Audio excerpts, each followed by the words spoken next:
Hi, everybody. Welcome to SaaS Office Hours. I'm your host, Tomasz Tunguz. This is a program where we invite luminaries from the software world to share their insights. It's a unique format where we gather questions from the audience ahead of time, weave them into the conversation, and then have founders and execs ask questions along the way. It's been a huge success. Our recent guests include Lee Kirkpatrick, CFO from Twilio, and Lars Nilsson, VP of Sales Development from Snowflake. Thanks to everybody who registered. We've gathered questions from you, put them together to weave into the conversation. Format today is 30 to 35 minutes of fireside chat, and then we'll open it up to the group. Please use the questions feature in the chat. A couple questions have already come through. The more interactive, the better. Today, I've got the great pleasure to welcome Bill Binch. I've heard Bill's name echoed many times in boardrooms as a terrific sales leader, and I'm thrilled that he's here to share his insights with us. Bill has an unparalleled career of working for and managing world-class sales organizations. He started as a VP sales at Oracle, then went to PeopleSoft, BEA, Marketo as EVP of Worldwide Sales, and then board member, managing director of Marketo Japan, and most recently CRO at Pendo, just like one hit after another. Bill, thanks for joining us and sharing your insights. I'm pumped up. So awesome. So this is a fantastic way that this session came together. We had Lee Kirkpatrick on the show. We were talking about how Twilio deliberately undersold their customers in order to ensure great metrics. And Bill wrote in with some terrific insights. And so I asked him, would he share that with the rest of the group? And so today what we'll do is we'll cover three different topics. How to structure a sales team today. Bill, you've seen it over at least 3 decades. What's changed? The second is how to compensate those sales execs, and in particular, how to deliberately undersell to grow. And then the third is just talking about how to manage a sales team. So let's jump in. You ready, Bill? I'm ready to go. Awesome. Okay, maybe we can start a little bit with the org structure. How do you think about, for like an early stage company growing to a larger scale business, where do you start? What's sort of your mental model? What are the ratios that you might want to see in a sales team? Yeah, I think the standard ratios. So first of all, today the common org is you see an SDR or BDR team, you see AEs, you see sales engineers. Though I will admit that with PLG speeding up cycles and stuff like that, you are seeing more of that technical lift being thrust upon the AEs themselves. But typical models: SDRs, AEs, SEs. That's the selling team, right? And then you have the post-sales stuff, which I think we'll dive into here a little bit about AEs versus AMs, CSMs, and things like that. Ratios, look, the standard ratios out there are SDRs. You typically have 3 sales reps supported by 1 SDR. That can be a little bit lower ratio if you're a pure enterprise play. It can be higher if you're just pure inbound or pure SMB.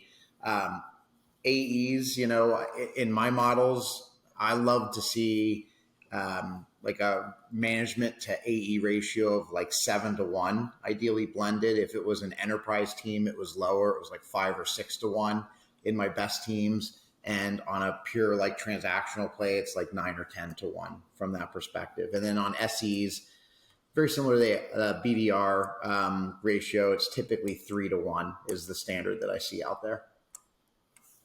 You mentioned something there, and something that's very top of mind for lots of people today, was just the PLG motion. Does that structure change at all for PLG?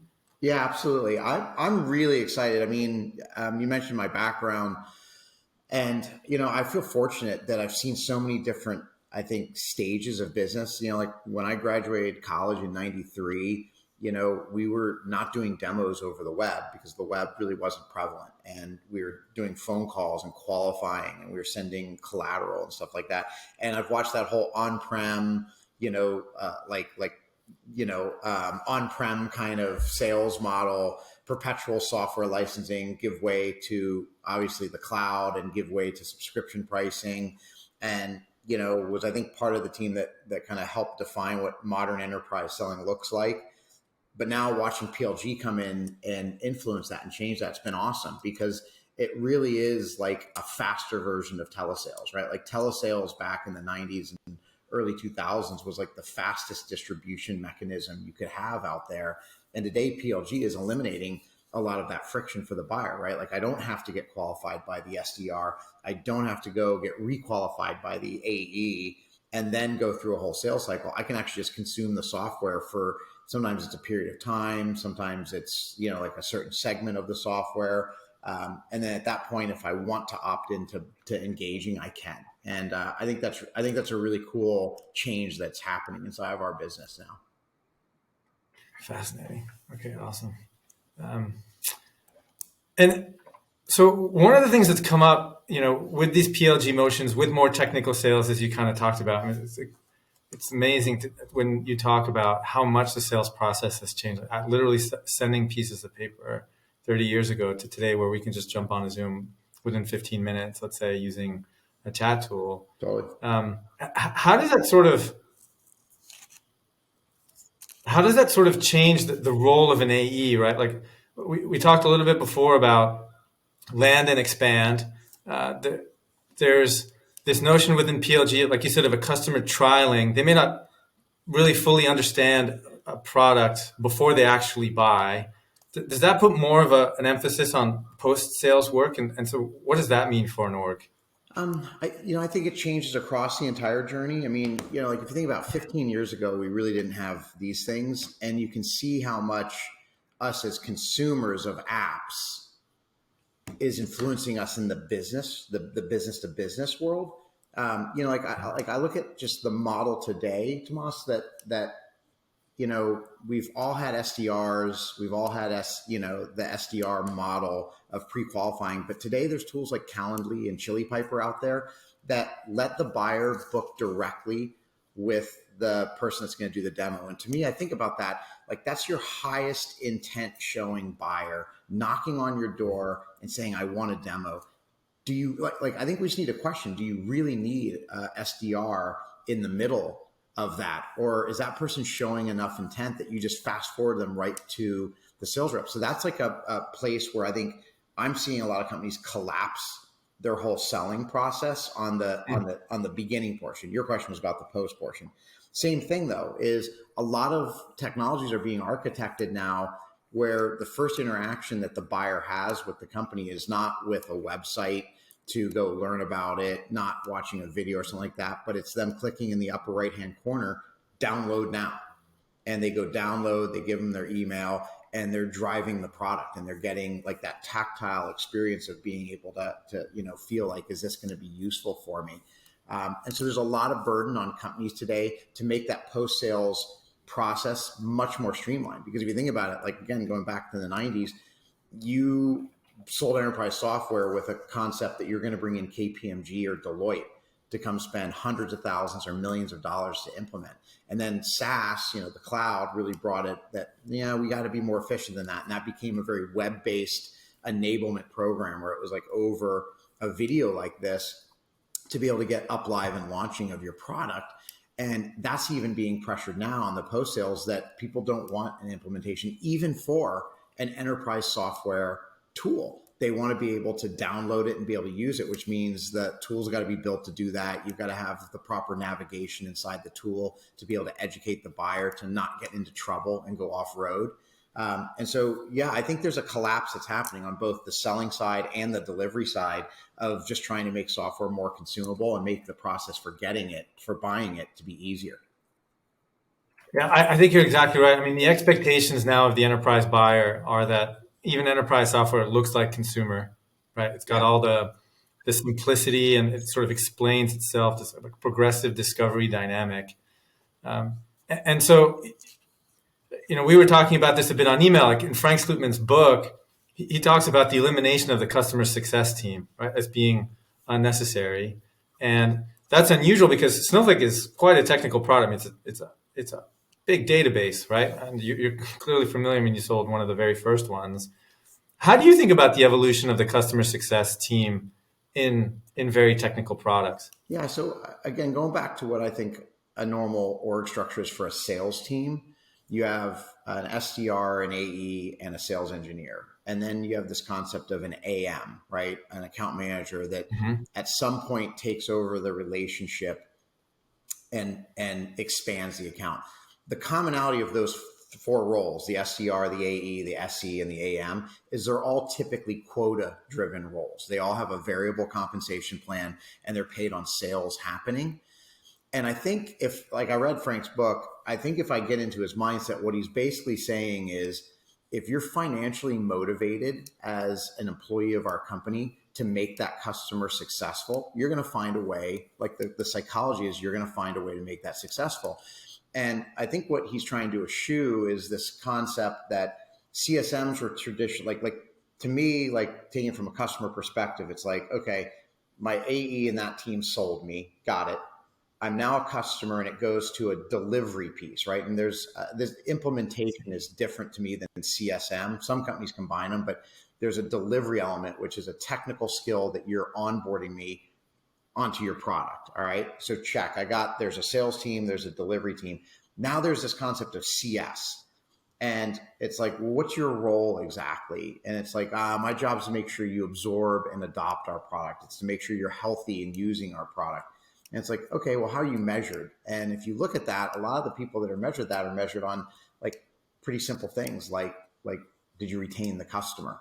And that's a pretty low bar, right? That's a low bar for someone using it. And that's where I think like what Frank's mindset is I don't want to have somebody that's measured by some low bar like that. I want that person that manages the customer health and relationship to be someone that probably has a quota.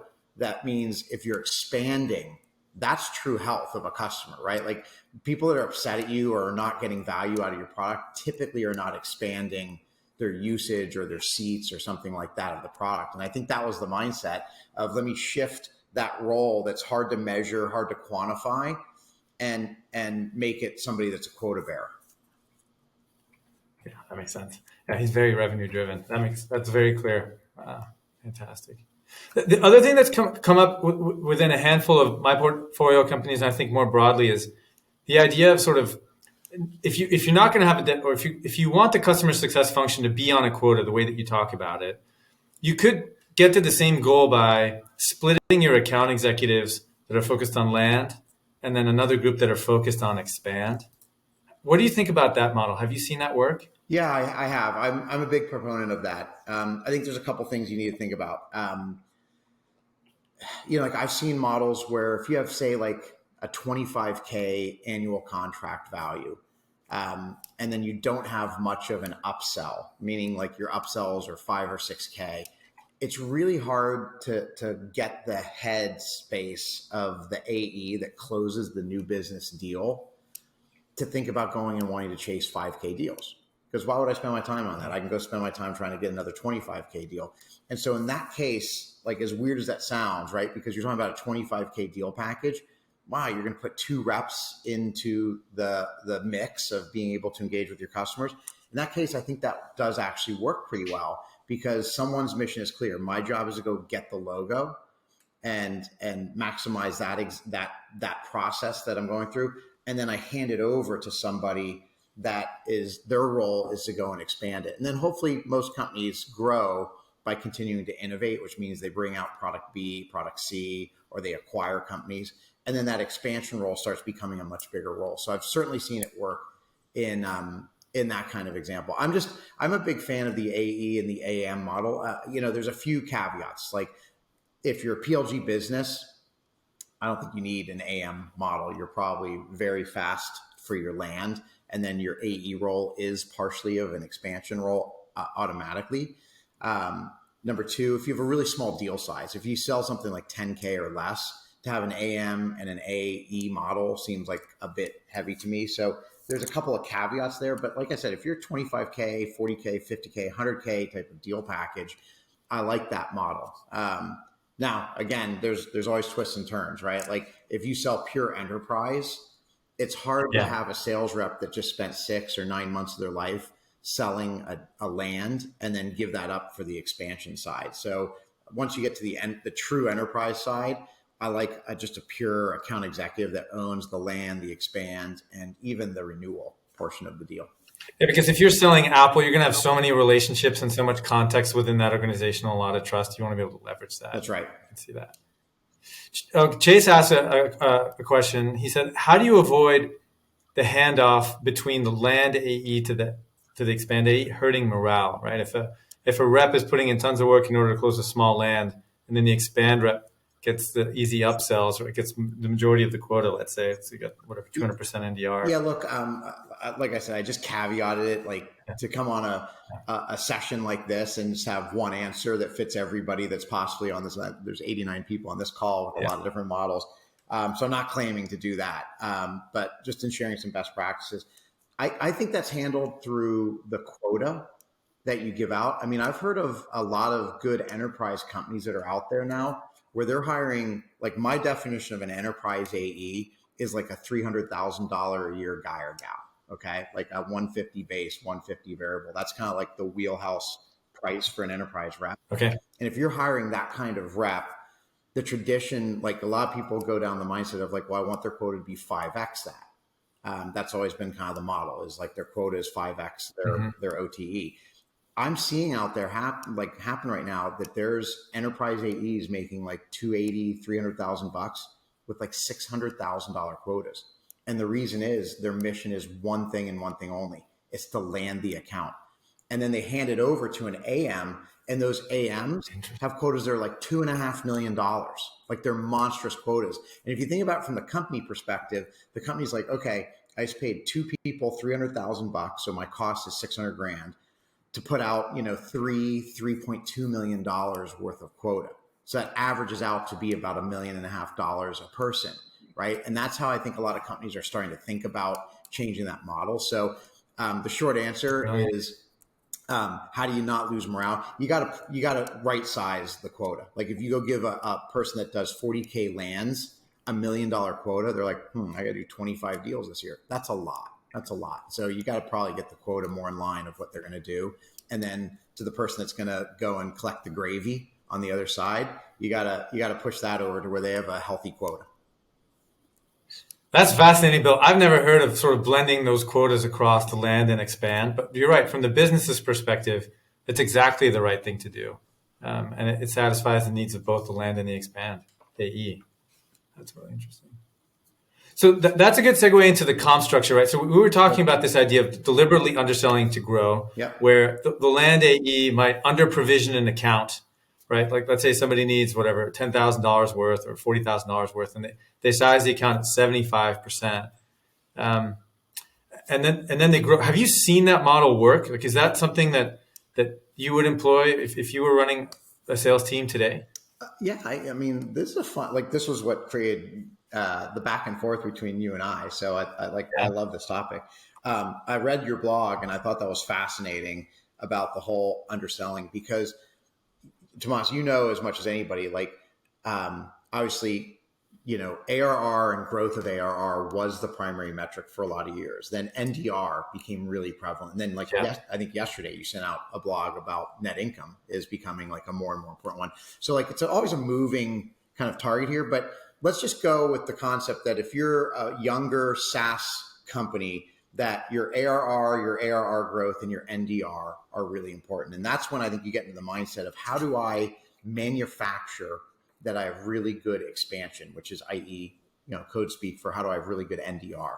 And there's a lot of concepts out there there's company concepts and there's comp plan concepts. On the comp plan side, I think one technique to consider, and this goes back to Chase's question maybe a little bit, is you can think about a logo-based quota, which takes away the whole mindset that as a rep, I maximize the deal size, and instead I maximize how fast I get the deal signed, right?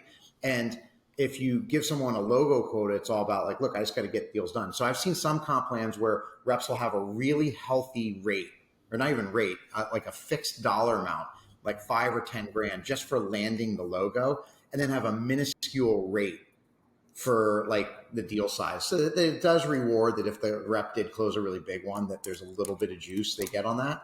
And then likewise, once they have a land done, I've seen the same reps have a different rate for their expansion deals, where they'll have a really healthy rate for the expansion rate and not the logo bonus. And so basically what it's saying is, don't get caught up in trying to maximize the biggest possible deal up front and spend 6 or 9 months getting it done. Maybe go just get the deal off the street, get it done in 60 days, 90 days, and then you have a nice healthy rate afterwards to go back and be motivated to go grow it.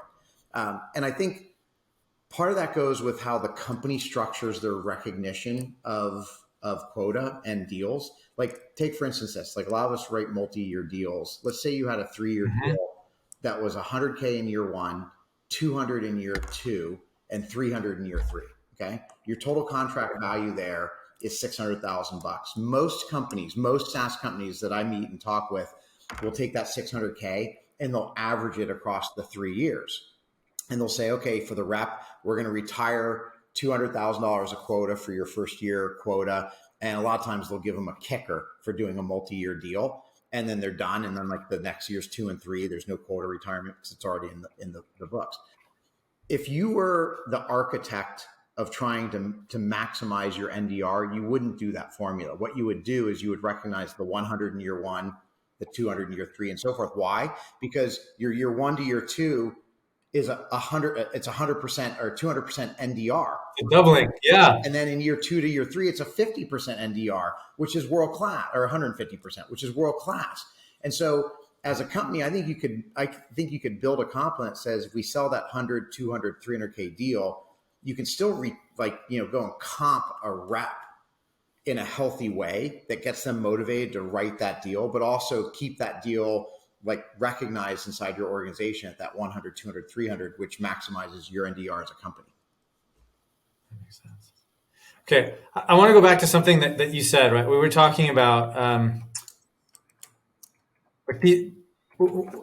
during the email exchange, we were talking about like the different rates that somebody might pay for the land part and then the expand part, right? And what I had seen was different than what you had seen. I had seen companies paying whatever, dollar for dollar, let's say, or let's just index it at 1, like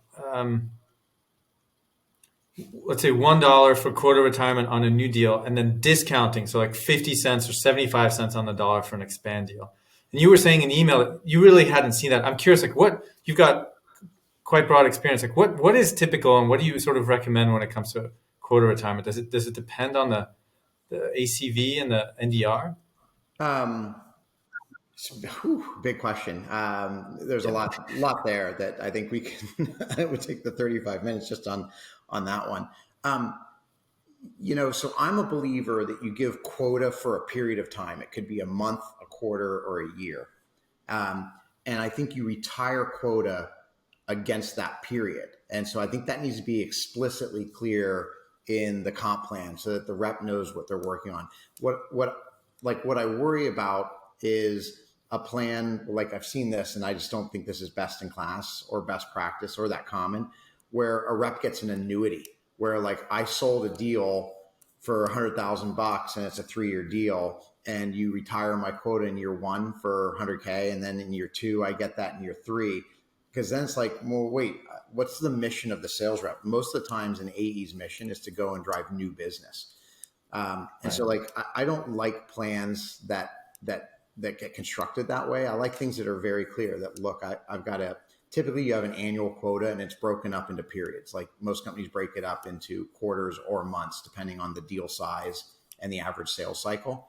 And I love plans like that. Like my favorite plans in the world are monthly comp plans, where a rep starts and stops at 0% on the first day of every month, because they know it's pretty easy. My job is to go sell as much as I can in this month. Now, I'll caveat that again, that like if you sell a 9-month sales cycle, a monthly comp plan doesn't make sense. I'm talking about something that's more transactional. But if I have a monthly comp plan, I have 12 shots at getting into my accelerators. I love a plan like that as a rep, as just a person that spent my life in sales. I love a comp plan like that. And as a VP of sales or as leader of sales, I imagine those kinds of plans drive much more predictability, because people actually want to hit the accelerator. Is that true or no? I wish I could say that. There's still a hockey stick element that I'm not sure I have the skills to be able to explain. I wish it created like 12 equal things, but it just, the idea is that it creates more of that like, if you're a sales rep, you don't kind of take the first month of the quarter off and, kind of recollect yourself. There still does tend to be a natural hockey stick. I think it's more probably about that we've trained buyers to buy our software at the end of quarters. Yeah, that makes sense. Got it. Okay.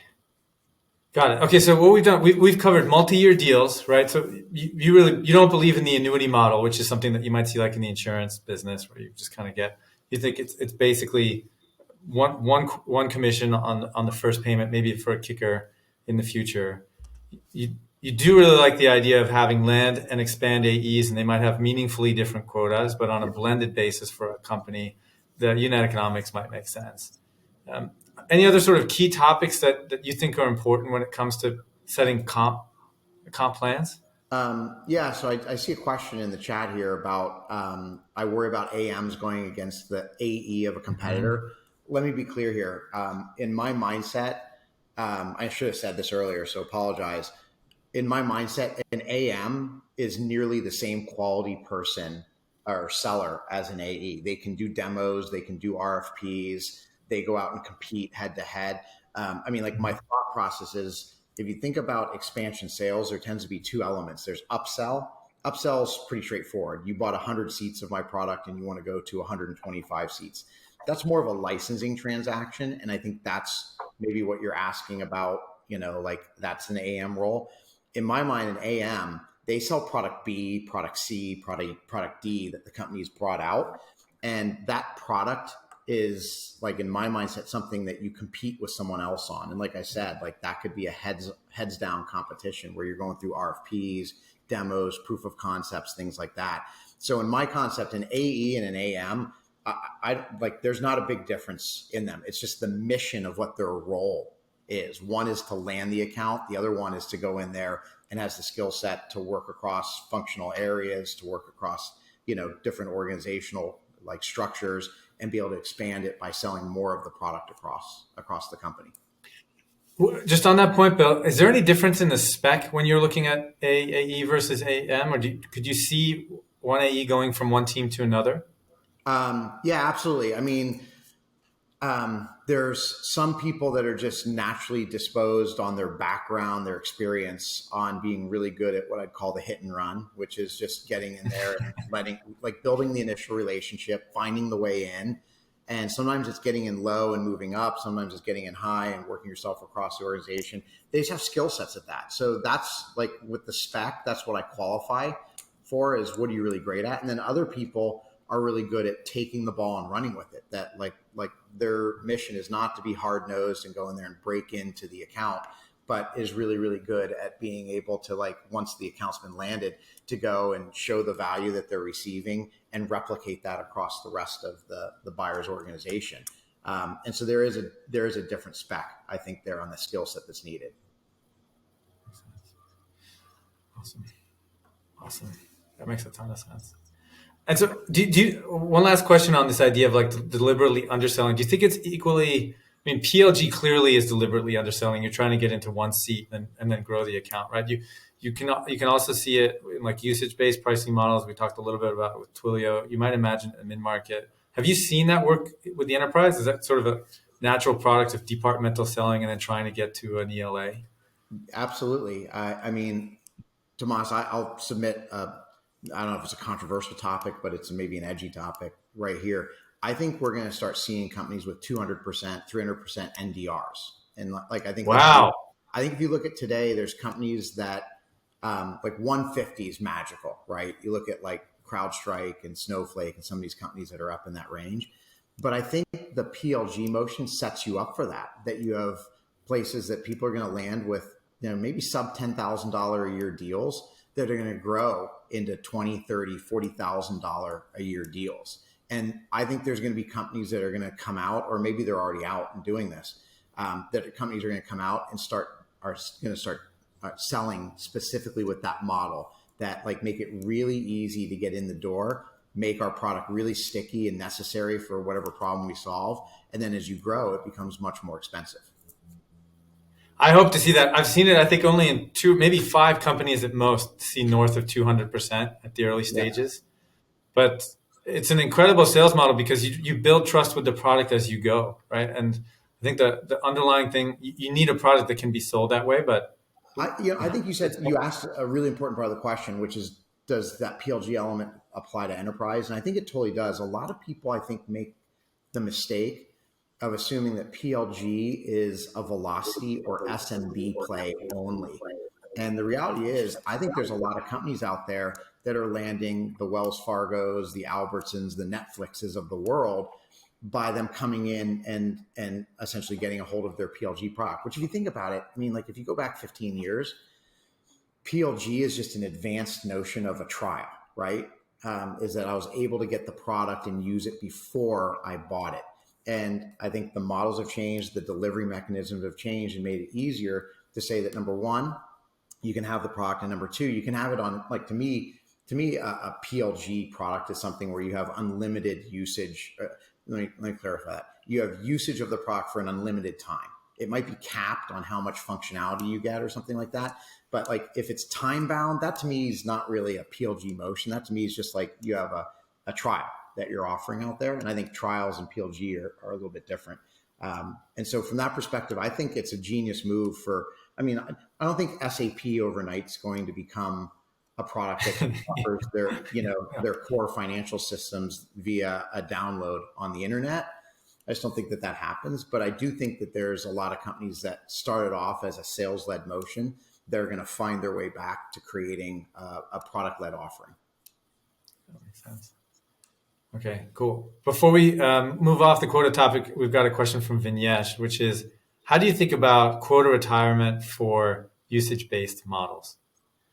Are they any different? Would you structure it in a different way? I think so, Vignesh. I'm not an expert on usage-based pricing. I'm getting myself up to speed on that right now.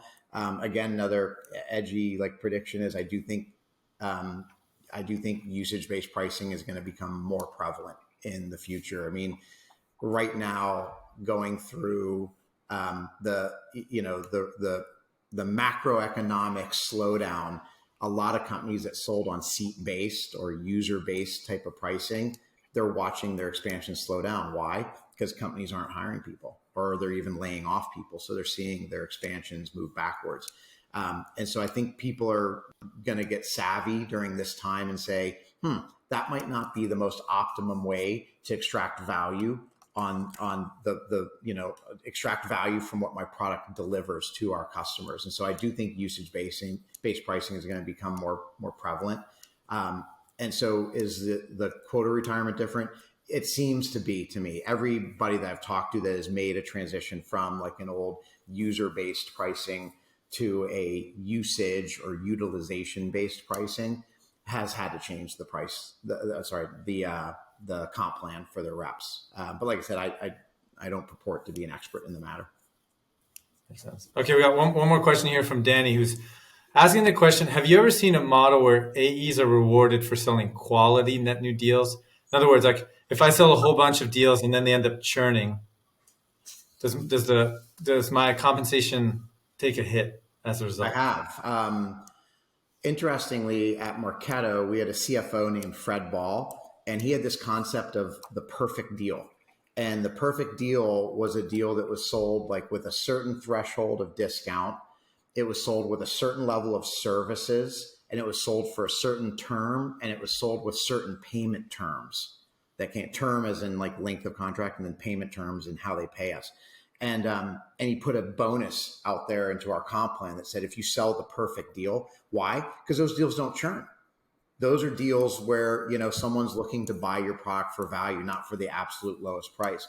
And it was interesting when Marketo got acquired by Vista Equity. Vista had a similar element in their comp plans where like you had a base rate that was like, let's just say 10%.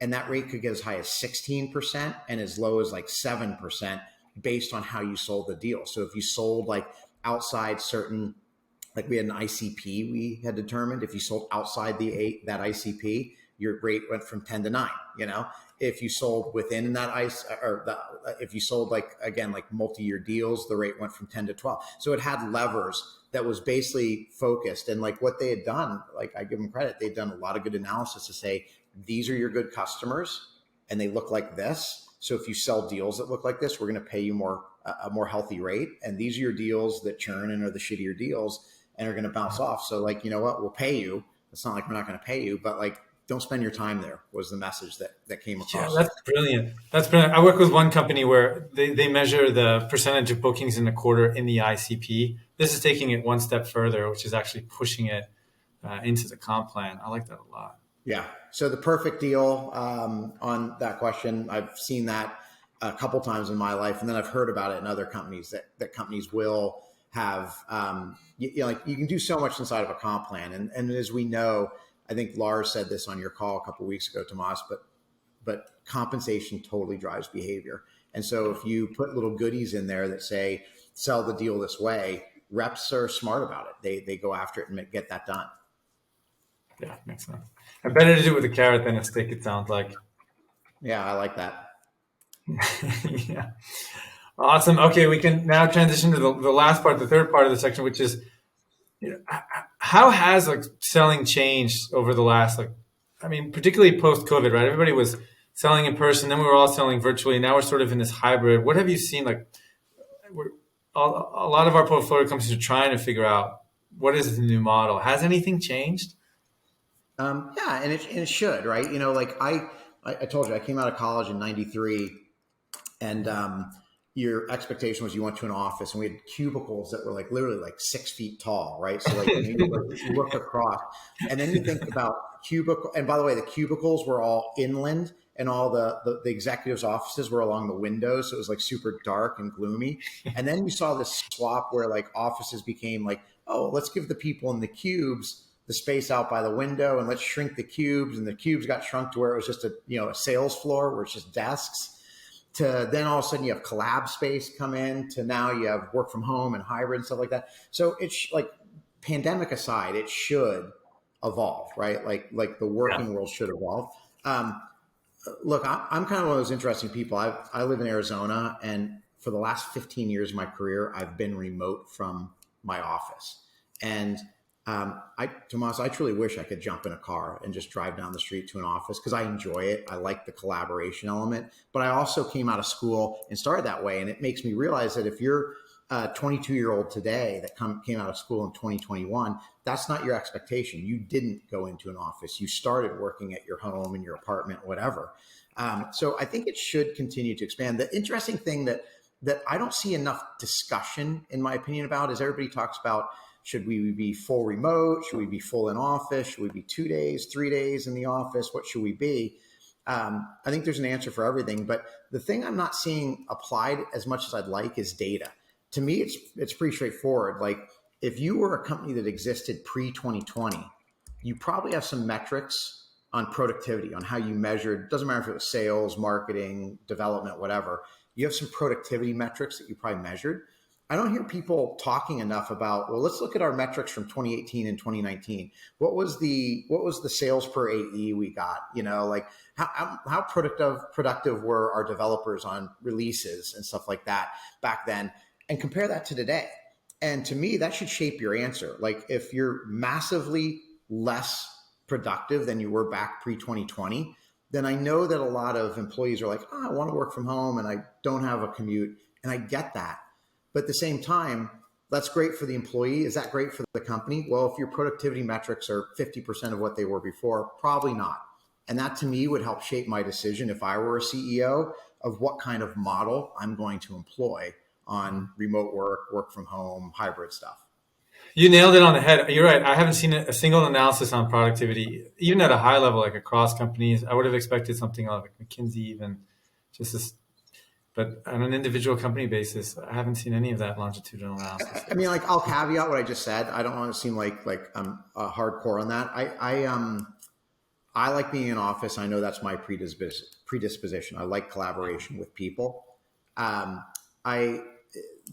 challenge that I have is, like I said, I've been remote for 15 years. So I'm like the shining example of like that you can be productive, you can be good at it. I mean, I'm really good in the back of an Uber on a video call. I just picked up that skill set. So I'm a believer that you can be super productive in that. But the challenge when you ask if things have changed, Tomasz, is the thing that I'm grappling with right now is the whole new employee process. How do you recruit, hire? How do you onboard and train? How do you make that new person feel a member of the squad? Like how do you get them so that they're culturally indoctrinated if it's all remote? I think that's a big problem. I think there's a few technologies that are out there trying to solve it. I think there's a few thought processes that are trying to solve it, but that's definitely changing in this world because we're all going to have to accept that we're probably not going to be in offices 5 days a week because we are, like people are smart. They're hiring great talent where they are.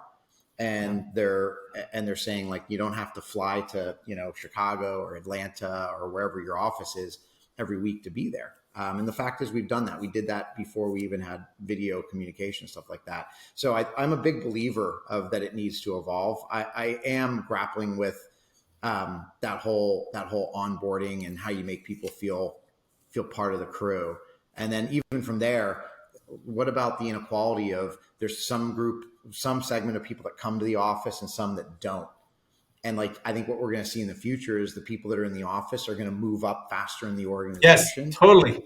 Yeah, this was my question. I completely agree with you. Like, when you're starting to learn, I remember when I started at Redpoint, I learned so much just by being in the hallways and grabbing people after meetings. And, I remember driving one of the senior partners to and from the airport just to get 30 minutes with them as a way of kind of coming up in the business, right? And like, it's really hard to do that on video unless you've got some companies have these persistent video feeds where you can kind of pop in and out, but you lose something there. And it's the same thing with the training. Like I can imagine just hearing other people pitch next to you and hearing how it goes and ringing the gong.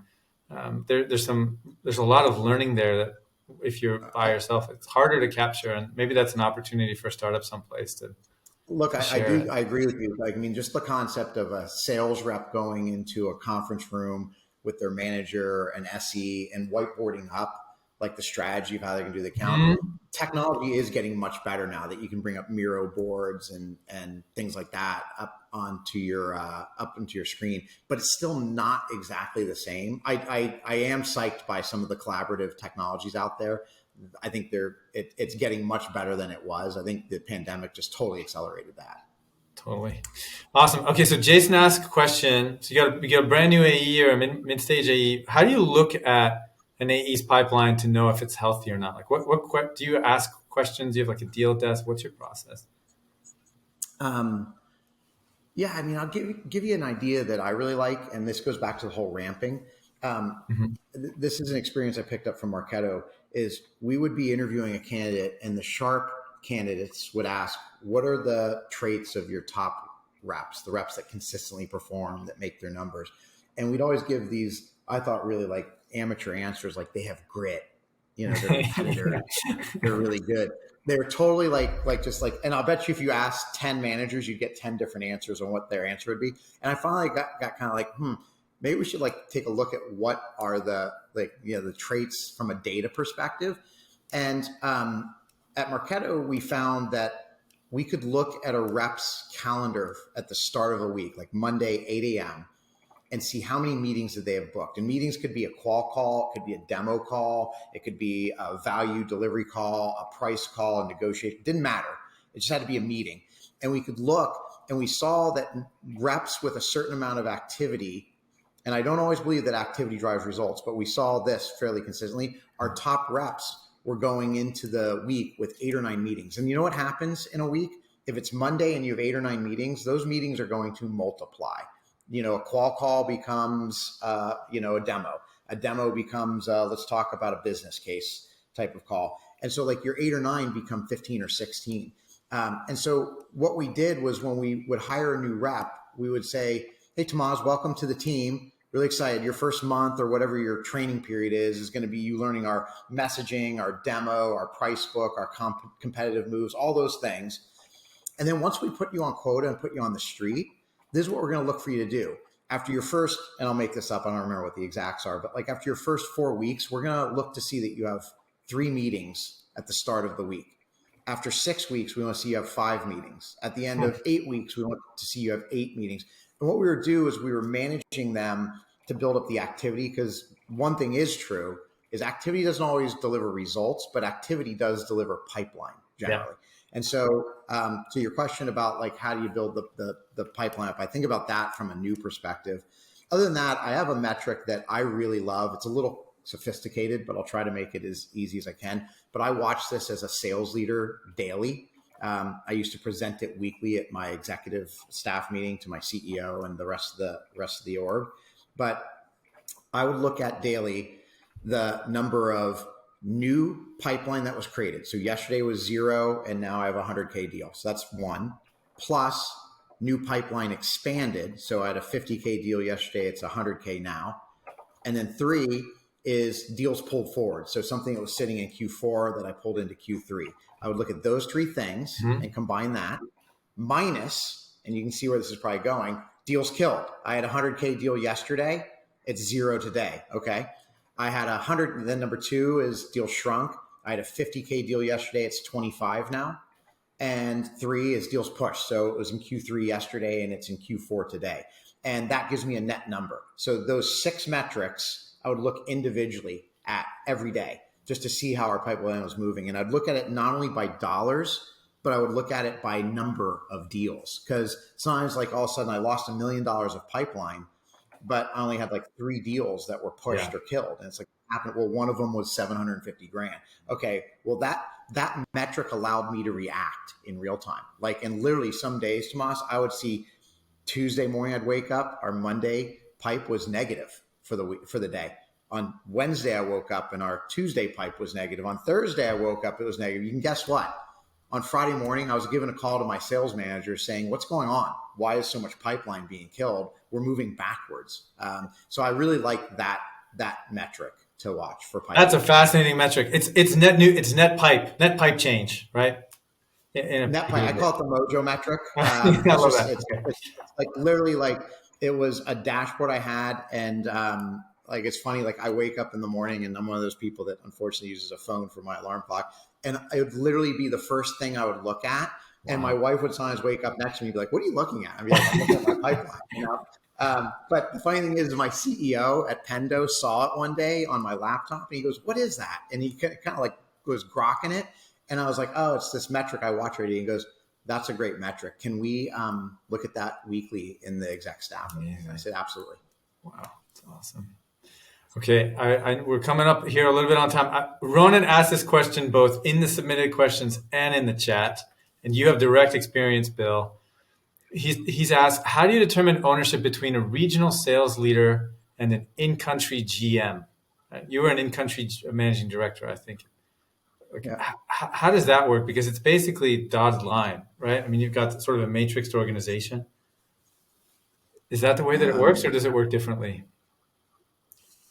I'm reading the question, trying to get my head around this. Ronan, I don't know if I'll get this right. So if I don't, my email is bbinch@battery.com, bbinch@battery.com. You can just shoot me a note.